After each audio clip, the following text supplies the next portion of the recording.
Alrighty, so we have middle part of chapter 4, so pages 126 to 135, so you definitely want to make sure you have read those before you continue listening. So we are going to continue on with colonial information.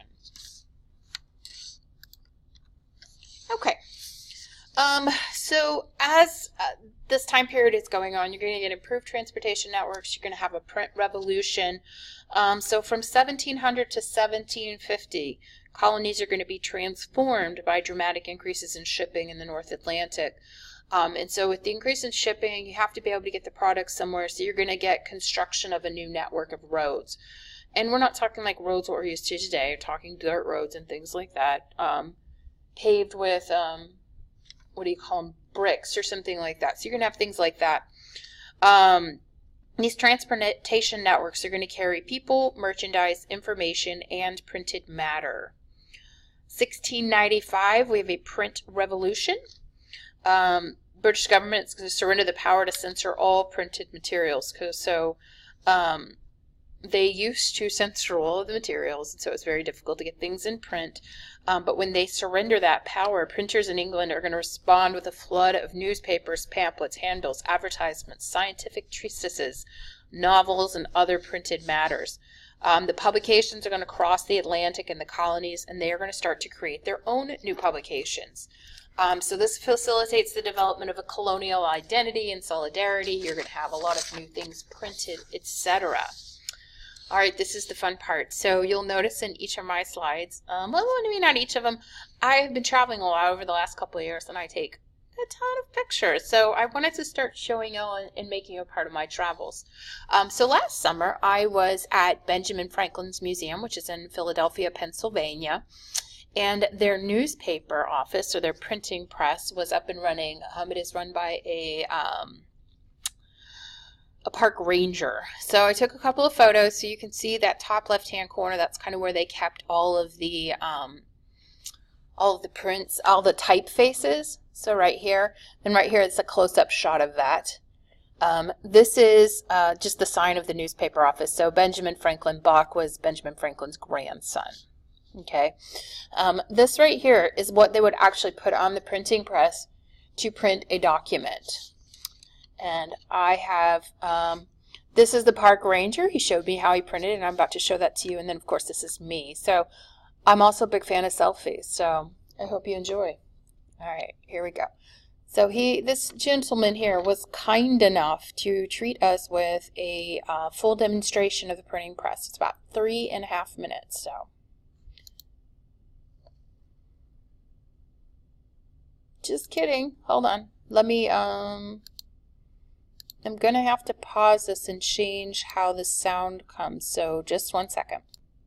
Okay, so we're going to try now.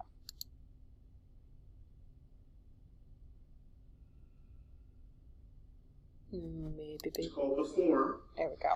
Is the Hold on, I'm going to turn it up a little so you can hear it well. Here we go. The Declaration of Independence, as it was printed here in Philadelphia, July of 1776.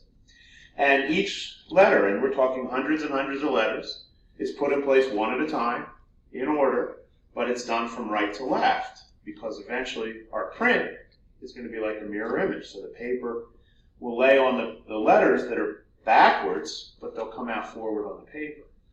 So once all these letters are assembled, they go in a solid metal frame, and we put a lot of pressure. Blocks and wedges of wood are hammered in to hold all those separate letters together. So once our form is on the press, 2 or even more time, even better, 3 guys working together could print about 200 sheets every hour. So one guy would have the job of putting on ink, and the other guy would have the job of getting a sheet of paper ready. So, and they would kind of do this at the same time. So the guy that does the paper, take his blank, nothing on it, piece of paper, and line it up. There's always what's called a register sheet here, so that all my pages line up together. And to make sure I don't get any stray ink on my margins, I lay another thing down on top called a frisket. Covers everything. This is designed to fit exactly what I'm printing. And if I were printing something different, I'd need a different frisket, because again, I don't want ink where I don't want it to go. So one guy has done that part of the job, while at the same time, the other guy's got these tools. He is known as the beater, and he just dips a little bit of ink onto his leather. It's got a little wool behind him. They're rather, a lot of people say, like a boxing glove. In a way, they kind of are. I want to spread that ink very evenly across the leather surfaces here. You can hear how sticky it is. It is tree sap, linseed oil, and soot is the way they make their ink. And I want it to be sticky, so that's that tree sap. Think about syrup or sap on your hands. Because I want it to stick to all those letters. That's how I put the ink to the letters. This is why I'm called the beater. Just a thin coating. The idea is just enough for one print. So now both these guys, having done all this together, probably takes about 10 or 12 seconds. The guy who did the paper then lays the paper down over the letters, rolls the whole thing under the press. Under the press, which is a block of wood, a big screw, and a handle. When you pull the handle, that block of wood will press everything. So the guy who did the ink was the beater. The guy who does the paper, the puller, because he pulls the handle. So that printed half of my sheet. I have to do it again to get the other half. Until they invented old metal printing press, you got to pull twice. You can't put enough pressure to get that whole sheet of paper with one unless the machine was like 3 times bigger. So when I'm done, what I get is a print of the Declaration of Independence, or whatever it is I'm printing. Now the ink's a little wet, so eventually we'll hang it up to dry. But this is how they would print anything, pages of a book or newspaper. Declaration of Independence, so they could send it out to the states. Whatever you needed, you could print it on this printing press. So that is how the papers got printed, and I actually have a copy of what he printed in my little room in the back. But so if you ever want to see it, there's also a sign above next to the door that says "Remember the Ladies" by Abigail Adams. That was printed at that print shop as well. So it was pretty cool. I hope you liked it. Okay, so moving back to what's in the book. So the European Enlightenment. So the European Enlightenment is going to emphasize the power of human reason. So we've gone through all these religious things, and now we're going to talk about science and reasoning and thought and that kind of stuff. So this is going to appeal to urban artisans, people who are well educated from both merchant and planter families. You have 17th century teachings of Copernicus, basically that the earth travels around the sun. Philosophers are going to use empirical research and scientific reasoning to study the social institutions and human behavior. So there are 4 basic principles, or 4 fundamental principles, one being the law-like order of the natural world, the second one, the power of human reason, the natural rights of individuals or self-government, and the improvement of society through progress. John Locke, who's the gentleman on the left, he was an English philosopher, and he wrote a book called Essay Concerning Human Understanding in 1690. So he stressed the importance of the environment and experience on human beliefs and behavior.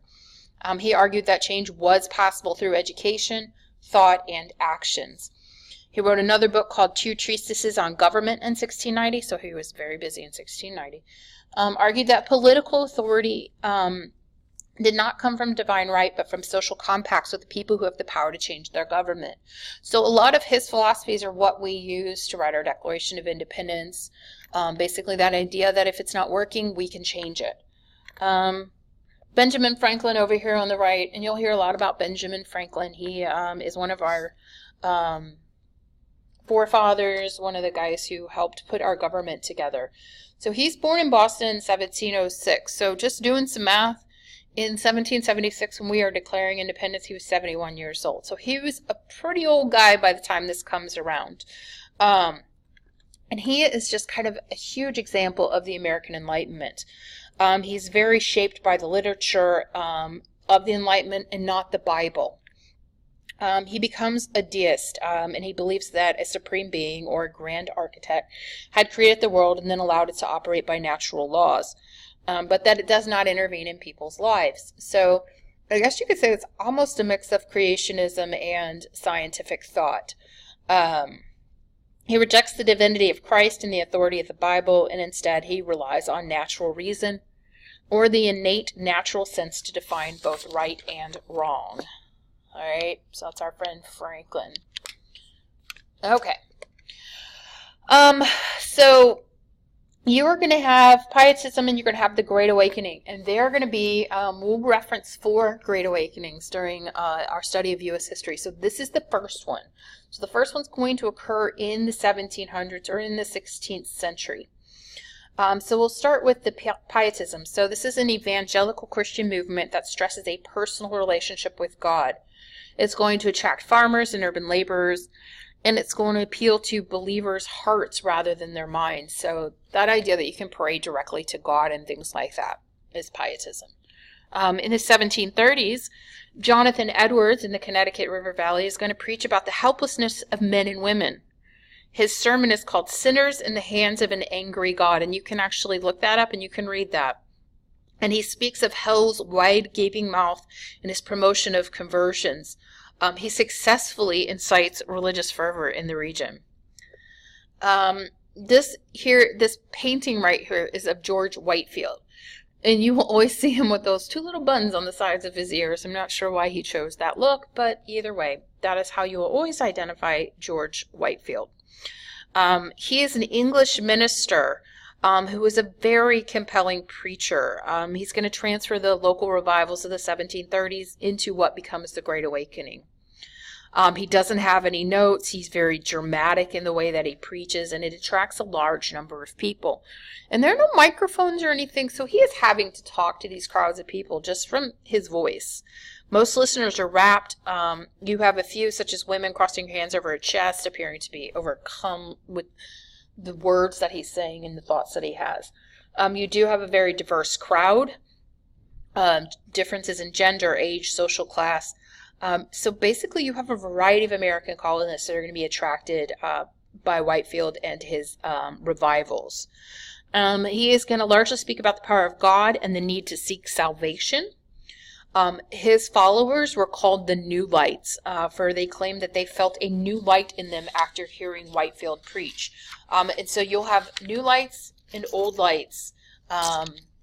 So the Old Lights are going to be your conservative ministers. They have rational appeal, educated ministry, established classes. And then your New Lights, looking for emotional appeal, converted ministry, dispossessed classes. The New Lights in revival meetings, you will have crying and fainting. You'll have women speaking in public. They're going to withhold tax payments from those Old Light churches. So the same reason the Quakers kind of are persecuted in England for not paying taxes and whatnot. The New Lights are going to be not wanting to pay taxes for churches they don't attend. You're going to have a lot of schools for ministers that will be founded during this time. This will include Princeton, Columbia, Brown, and Rutgers. Many people feel new power to be part of the religious experience. And so each of these great awakenings that will occur throughout history, you will have increased membership attending church and whatnot. The Great Awakening is going to challenge the authority of all ministers. It's going to give them a new sense of authority than many who felt more justified in expressing religion and political opinions. All right, so you can see the numbers, especially the number of Baptist and congregational members is increasing 1780.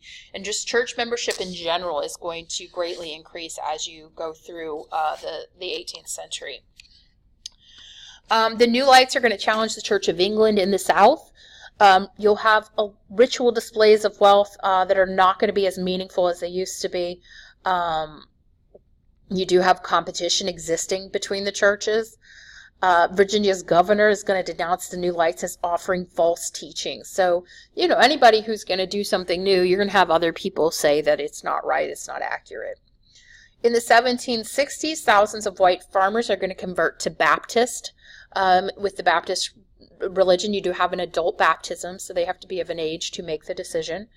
Whitefield is going to encourage slaveholders to bring the enslaved to church. A lot of people are going to oppose that. For many years, they did not want their slaves attending church because they don't want them getting ideas.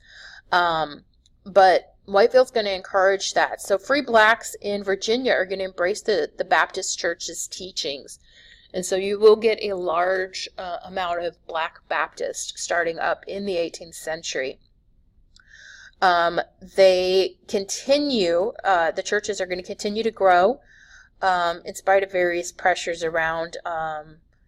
Ministers are going to spread teachings among the slaves, and they're going to start to shrink the cultural divide between white and black. And so you will start to see a lot more slaveholders during the Great Awakening, not only encouraging but making their slaves attend church and become Christian. All right, so that gets us to page 135, so that's where we'll end for this session. And I will catch up with you soon. Have a great afternoon, morning, or evening.